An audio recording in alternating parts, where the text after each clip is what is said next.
Mr. President, years ago, we realized the government's failure to keep up with the amount of classified information is outdated, it's insufficient, and it is costly.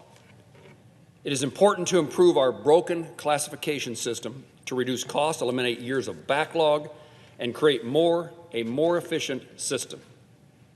But I now recognize there's another reason to do this beyond the efficiency, just the efficiency of good government. We now know it is also making our country more vulnerable. The disclosure of classified information threatens our country's security, diminishes the safety of our military, and damages our relationships with our allies. We are so overwhelmed protecting outdated documents that we have failed to meet the basic purpose of our classification system: protect classified information from bad actors. In the past year, our nation has experienced a number of harmful incidents relating to how classified information has been handled. Last year, we learned that classified information was improperly in the possession of the President, the former President, and the former Vice President. Last month, our nation became aware of a number of documents allegedly leaked by a 21-year-old Air National Guardsman trying to impress his video game buddies. Regarding the latest leaks and the constant reporting streaming from them, I'm mystified that such a person could have such broad access to some of our nation's most sensitive information. The alleged leaker had a known history of threatening violence and a record that did not permit him to obtain a gun. How could he be trusted with a top security clearance? To protect the security of the United States, it's necessary for Congress to understand how these episodes happened, ascertain the damage that has been inflicted, and work to reduce the likelihood of them ever happening again. We must also overhaul how records are handled and who has access to them. I want to highlight the enormous amount of classified information that's already in the government's possession. In this digital era, the federal government is classifying more information than our current analog declassification efforts can meet. We are increasingly finding that information which should no longer be classified, including historical records subject to mandatory declassification, they remain classified because the system is just simply overwhelmed. This comes at a cost of good governance. American taxpayers spend $18 billion a year, $18 billion a year on this broken system, and it prevents transparency.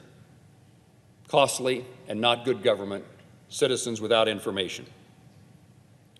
When there are no compelling national security reasons to justify records remaining classified, public trust in government is undermined.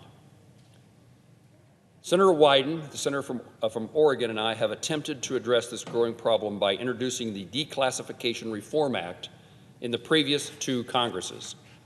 Following the recommendations of the Public Interest Declassification Board, we sought to designate the Director of National Intelligence as the official responsible to oversee an intelligence community-wide reform so that we don't fall further and further and further behind. The intelligence community recognizes the urgency of reforming the classification system. However, it remains a question of who is in charge of this process. An executive agent is necessary. The Declassification Reform Act establishes a working fund for agencies to utilize. Our legislation doesn't resolve every problem associated with how government classifies and declassifies information. Too much information is classified, and administrations from both parties have allowed the political considerations to interfere in the declassification process. But when records no longer require classification, neither disagreements about national security nor politics are to blame. It's an out-of-date system that is in need of leadership to reform it. A modernized declassification system will help eliminate years of backlog and create more efficiency and greater transparency. Modernizing our system would also apply to the process of tracking records that are supposed to remain classified so that we can better keep them secure, which is now the top priority for why we must immediately address this issue. We live in a very dangerous world, and information that is classified and should be classified should not be shared with others. And yet we've seen that happen just last month.